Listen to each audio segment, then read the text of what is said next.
we're upset, we're frustrated, we're annoyed, whatever it is, we're worried, all the things. And that's what our dog is getting from us, right? And so at the very least, we are informing our dog that they should be upset and worried and concerned about this particular situation because we are. So why shouldn't they be? You see how this works and how this cascades into it cascades right into our dog being anxious, worried, frustrated, reactive, fearful, stressed out, disconnected, right? All of that could be avoided if we can identify our first thought that kicks off that cascade and reframe it into something else.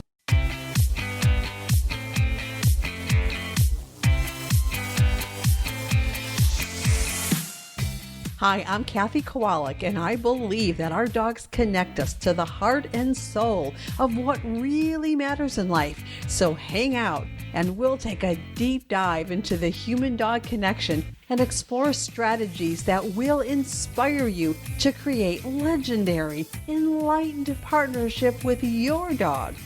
This is the Enlightened by Dogs podcast. Well, hello, Kathy Kowalik here. Welcome back to the Enlightened by Dog show this week. I've been kind of on a roll about being an advocate for protecting and building confidence and trust with your dog in the last few episodes. Well, like kind of forever, but, especially with the last few episodes. And so today I thought I would talk to you about your thoughts about what other people think and maybe even say about you, to you, about you, your dog's behavior. And then as I started to outline the episode, it sort of took a turn. We know that we are our own worst critic, right? The trash talk that our mind throws at us. It's crazy. We let our brains throw up words and sentences about ourself in ways that we would never say to someone that we care about, right? So why do we say that to ourselves? All right. So that's what I was going to talk to you about today. And I will some other time, but, to be honest, it's a lot harder to manage our own thoughts about ourselves. That's some deeper, more advanced kind of work. And so as I was thinking about this, I thought there's a much easier way to approach this and an easier place to start. I'm all about looking for the smoothest, easiest path of least resistance and picking out the 20% that's going to give us that maximum leverage, right? And so because it is harder for us to, monitor and change our self-talk, I thought, well, how about if we start with our thoughts about others? That's better. We can do that. And the effect of doing this is monumentally life-changing. No kidding. And the really cool thing is that this thought work is going to help you and your dog to connect, to bond, to feel safe, calm, and happy a whole lot more often. Okay? All right. So here's a scenario. You're out for a walk with your dog and you see a person and their dog coming toward you and the dog is off leash. You're on a trail or a track, as our UK friends call it. And the requirement is that dogs are supposed to be on leash. And your first thought is, as soon as you notice the person and their dog and the dog is off leash, your first thought is, oh, what the heck? What's wrong with that person? I hate that people can't follow the rules. And that leads to your next thought. And I sure hope that dog has good manners and the person keeps them close as we pass each other. And then I shouldn't have to deal with this. My dog is sensitive to other dogs coming too close, and it's rude and it's disrespectful, not to mention against the rules. Followed by, no wonder my dog has trouble with other dogs. How am I supposed to keep my dog safe, calm, and happy when there are people like this? There. Now my dog is getting anxious and I'm a wreck and I can't get away. My dog is now pulling on the leash. God, this makes me so angry. I'm going to give them a piece of my mind. So as they approach, your angry face and body language combined with the glare that you give them isn't enough. And so you call out in frustration, hey, your dog is supposed to be on a leash. But that's all you can say, because in that moment, your dog explodes into a barking, lunging fit, and you desperately pull your dog away. Now, you're angry, upset, frustrated, and your thoughts are like spinning like mad. Like, all the work I've been doing to help my dog calm down and learn to like other dogs is now wasted. This is a major setback. I'm so frustrated right now. I knew I shouldn't have allowed myself to believe it was possible to have a different life. It's just too hard. I'm a failure, and I've let my dog down again. Now, my dog will never trust me. All because these people that just can't do things right, just can't follow the rules the way we're supposed to. Woo-wee, right? Oh my goodness. Okay, so now all of that happened in like 5 to 10 seconds. I don't know, maybe less.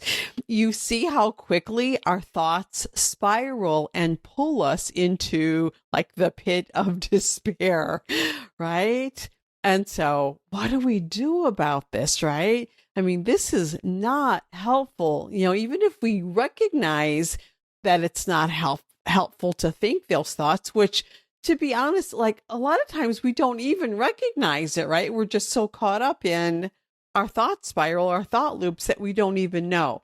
But even if we do, like, well, what do we do about this? Yeah, so that's when the thought reframe protocol comes to the rescue. All right, so here are the steps. Identify and decide to change a thought that is not serving the future you are creating. That's number one. Number two is to tell your brain to notify your consciousness when you have a thought, that thought. So that's activating our RAS, or reticular activating system. Number three, plan for a new thought that is reframed into one that aligns with your vision for the life that you want to have with your dog. Number four, interrupt the old thought. Number five, think the new thought. And then number six, rinse and repeat until the new thought becomes habitual and becomes your default way of thinking. Okay, so easy peasy.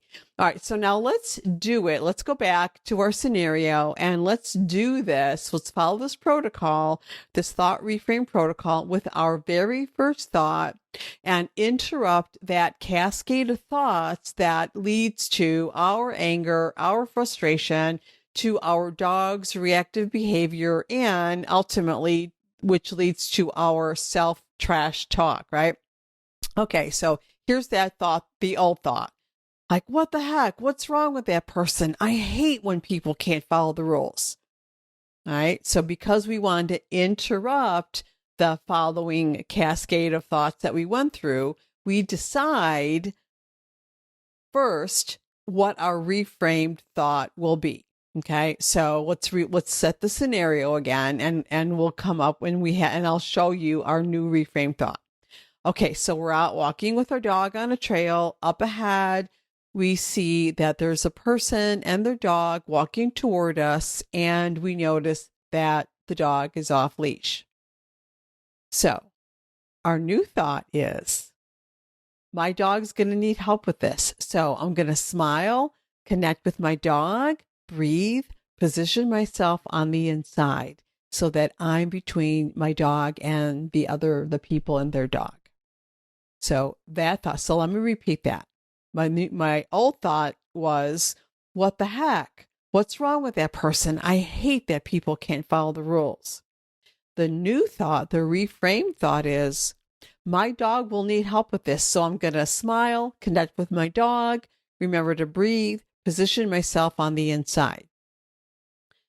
So we think that thought. That new thought leads to the next thought of, oh, we're so connected that I can notice how much I love my dog's beautiful eyes as we move together on this lovely trail on this beautiful day. Which leads to the next thought. I love how the leash feels like a string of connection, like a telephone wire of communication that runs between us. This is so amazing, isn't it? And then look at how simple and easy it was for us to pass by that person and their loose dog. It was like a non-event. Wow. We definitely had a trust and confidence building experience today. How awesome was that? Then the next thought that comes is, I guess it really doesn't matter that people ignore the rules. When we can stay so connected like this, I mean, I love you, buddy. This is awesome. Okay, so do you see how that one thought reframe interrupted the entire sequence of events, and how that one thought reframe led to a wonderful experience for both you and your dog? Yes, it absolutely positively works. Okay, so now it's your turn, right? Let's review the steps. So the first step is identify and decide to change a thought that is not serving the future that you are creating. So look around your life. Where can you find a thought that you seem to have that leads to a whole series of other events? Right. And let's start with one that involves, other people, other dogs. Maybe it's like the scenario that we just had where you encounter another person and their dog in a situation, and that person is doing something that is not helpful for you and your dog, and you have a thought about that. Right. So in our scenario, our earlier scenario was that the dog was off leash, but maybe your thought is about the dog, how the dog is lunging and barking on the leash toward your dog. And why are they taking their dog out on a walk, when there's on this, narrow trail, for example? Maybe it's a scenario about the neighbor's dog. Maybe the neighbor lets you let your dog out in the yard, and then the neighbor lets their dog out in their yard next door, and the neighbor's dog, runs to the fence and starts running up and down the fence barking, right? And so your thought is something about, like, why do they have to let their dog out every single time I let my dog out? It makes me crazy. Like, don't they see what's happening, right?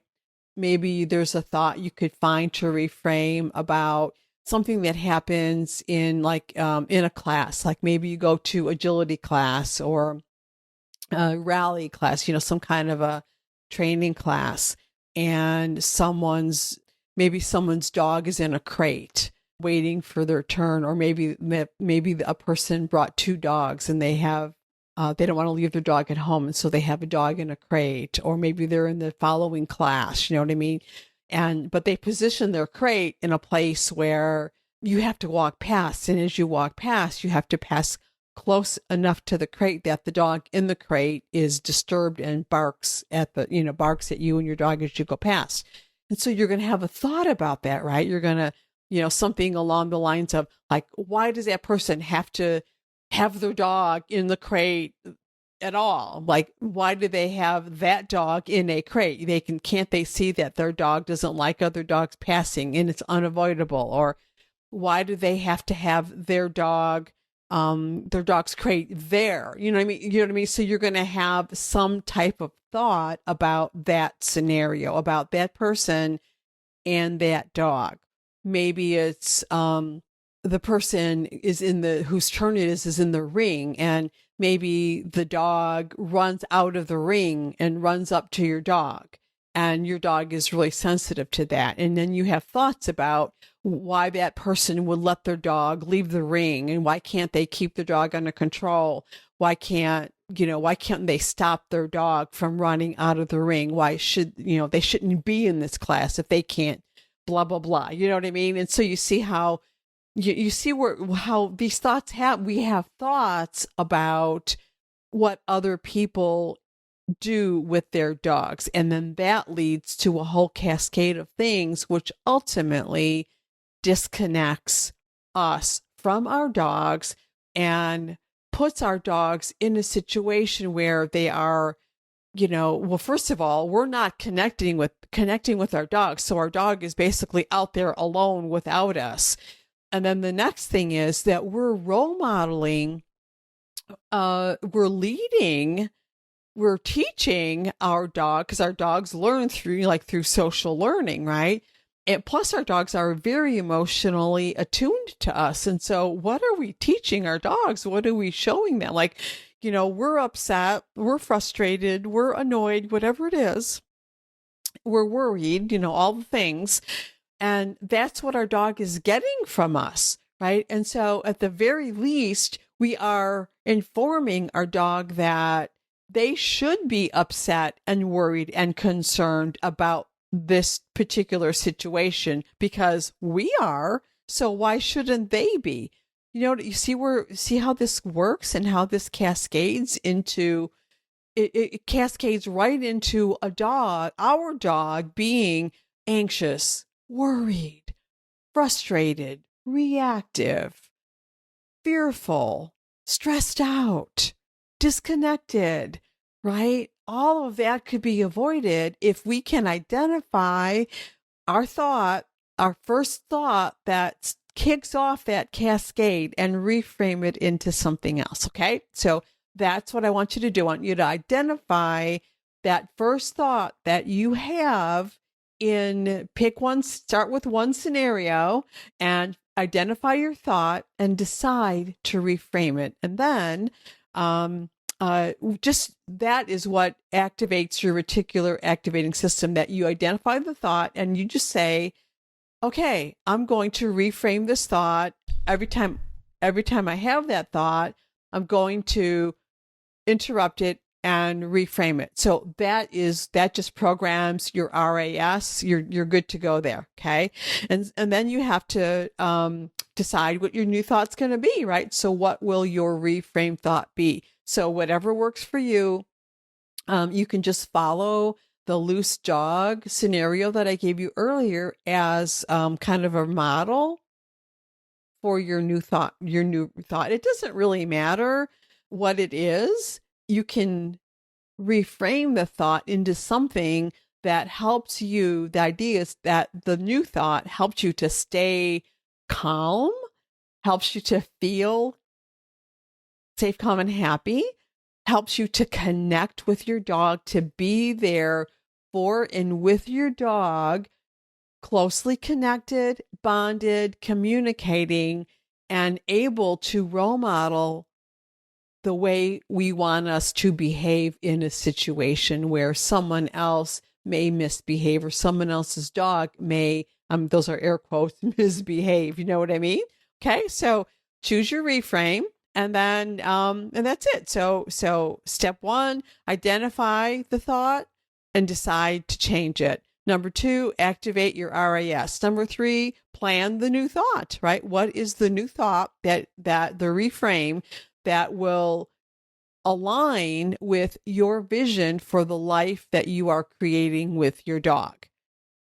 Next step, interrupt the old thought, followed by think the new thought. Lastly, rinse and repeat. So that old thought is going to come up regularly because it's habituated behavior on your part. Your brain is going to throw up the stuff that is a habit, right?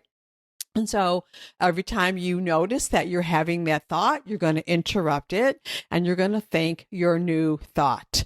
And you're just going to do that. You're going to rinse and repeat that until the new thought becomes habitual and it becomes your default way of thinking. That is going to change your life with your dog, and that is going to help your dog to trust you. It's going to build trust in you. You're going to trust yourself better, and it's going to build confidence, self-confidence for yourself, self-confidence within your dog, and trust and confidence between the two of you. Okay. All right. So that's it for today.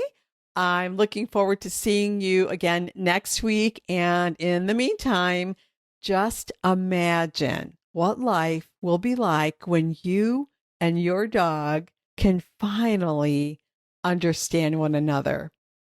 All right. Bye-bye for now. See you next week.